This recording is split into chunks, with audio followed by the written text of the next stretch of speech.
कभी ऐसा महसूस हुआ है कि सैलरी तो अच्छी है लेकिन महीना खत्म होते होते सब कुछ खत्म हो जाता है?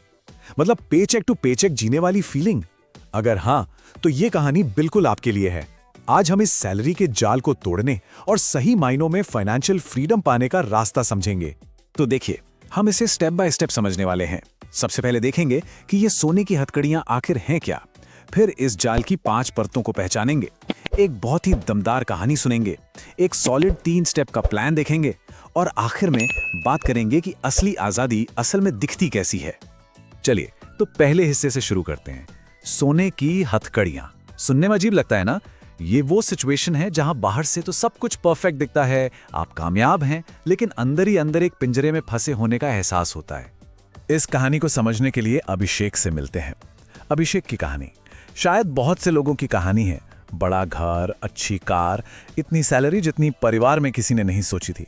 मतलब कागज पर तो वो पूरी तरह से सेट था, लेकिन असलियत में उसे ऐसा लगता था जैसे वो अपनी ही कामयाबी का गुलाम बन गया है।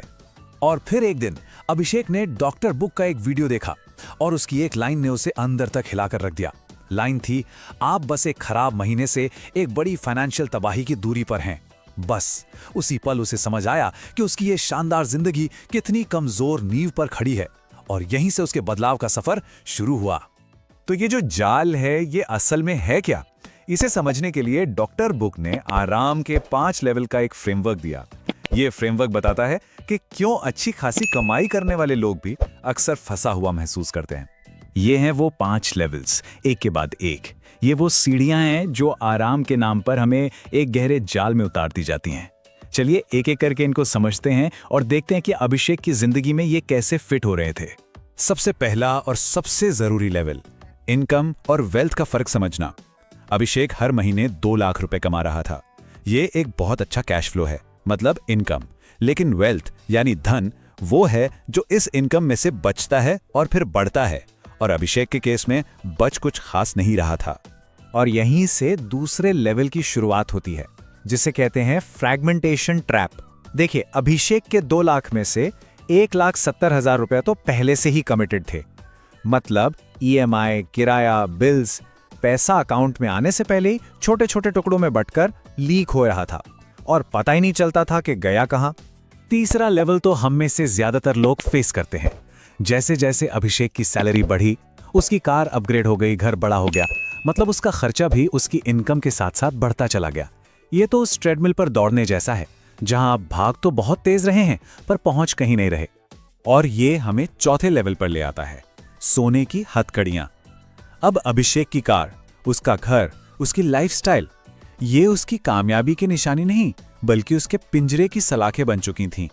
वो नौकरी इसलिए नहीं कर रहा था क्योंकि उसे मजा आ रहा था, बल्कि इसलिए कर रहा था क्योंकि वो उसे छोड़ने का रिस्क नहीं ले सकता था। और आखिर में आता है 5वां लेवल, द गैप, यानी कि वो फासला।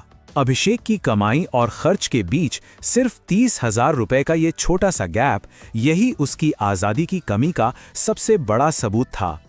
याद रखिए, ये गैप जितना छोटा होगा, आपकी जंजीरें उतनी ही मजबूत होंगी। अभिषेक को लगने लगा था कि पूरा सिस्टम ही ऐसा बना है जो उसे फंसाए रखे। लेकिन फिर डॉक्टर बुक ने उसे एक कहानी सुनाई जो बताती है कि असली दुश्मन बाहर नहीं बल्कि हमारे अंदर ही होता है। कहानी है एक ताकतवर भेड़िए की। वो जंगल का सबसे माहिर शिकारी था, लेकिन रोज रोज शिकार करने की मेहनत, इस संघर्ष से वो थक चुका था। अब वो आराम चाहता था, भोजन का कोई आसान तरीका चाहता था। और फिर उसकी ये इच्छा पूरी भी हो गई। उसे पास के एक कैंप से रोज आसानी से खाना मिलने लगा। धीरे धीरे उसने शिकार करना ही बंद कर दिया। उसे खुद भी एहसास नहीं हुआ, लेकिन इस आराम ने, इस मुफ्त के खाने ने धीरे धीरे उसकी ताकत और उसके हुनर को कमजोर करना शुरू कर दिया। और फिर एक दिन वो कैंप वाले चले गए, मुफ्त का खाना बंद। जब भेड़िए ने दोबारा शिकार करने की कोशिश की तो वो नाकाम रहा। वो इतना कमजोर हो चुका था कि अपने पुराने शिकार को पकड़ ही नहीं सका। उसे जिंदा रहने के लिए छोटे मोटे जानवरों का शिकार करके सब कुछ जीरो से शुरू करना पड़ा। और यही इस कहानी का असली मतलब है। डॉक्टर बुक ने अभिषेक को समझाया, तुम्हारी सैलरी तुम्हारे लिए वो मुफ्त का खाना बन गई है। वो तुम्हें आराम तो दे रही है, लेकिन तुम्हारी ग्रोथ को रोक रही है। तुम अपने स्किल्स को बढ़ा नहीं रहे हो। और यही वजह थी कि वो अंदर से खाली महसूस कर रहा था। तो सवाल ये है कि इस जाल से निकला कैसे जाए। इसका जवाब एक बहुत ही सिंपल 3 स्टेप के प्लान में है, जिसका एक ही मकसद है, इनकम और खर्च के बीच के गैप को बढ़ाना। यही वो 3 आदतें हैं जो फाइनेंशियल आजादी की चाबी हैं। पहला, आराम को थोड़ा कम करना। दूसरा, मुश्किलों को अपनाकर इनकम बढ़ाना। और तीसरा, उस बढ़े हुए गैप से संपत्ति बनाना। चलिए देखते हैं ये काम कैसे करता है। पहला स्टेप है अपने खर्चों पर लगाम लगाना। अपने सारे खर्चों का ऑडिट कीजिए। देखिए पैसा कहां से लीक हो रहा है। वो सारे फालतू और अचानक होने वाले खर्चों को बंद करें जो बस थोड़ी देर का आराम देते हैं। और सबसे जरूरी, इनकम बढ़ने पर भी अपनी लाइफस्टाइल को तुरंत अपग्रेड मत कीजिए। दूसरा स्टेप है ग्रोथ पर फोकस करना, खुद को अनकंफर्टेबल करना। नई स्किल्स सीखिए जो आज के मार्केट में काम आए, जैसे एआई या कोडिंग। ऑफिस में वो मुश्किल प्रोजेक्ट्स लीजिए जिनसे सब बचते हैं, क्योंकि याद है ना, जैसे मसल्स दर्द से मजबूत होती हैं, वैसे ही स्किल्स और इनकम चुनौतियों से ही बढ़ते हैं। और अब तीसरा और फाइनल स्टेप, अपने पैसे को अपने लिए काम पर लगाना। पहले 2 स्टेप से जो एक्स्ट्रा पैसा आपने बचाया और कमाया है, उसे इन्वेस्ट कीजिए। कोई साइड बिजनेस शुरू करें। ऐसे सिस्टम्स बनाइए जो आपके लिए पैसा कमाए, ताकि आपको हमेशा अपनी जॉब पर निर्भर न रहना पड़े। तो क्या ये प्लान सच में काम करता है? चलिए 1 साल आगे चलते हैं और अभिषेक की कहानी का अंजाम देखते हैं।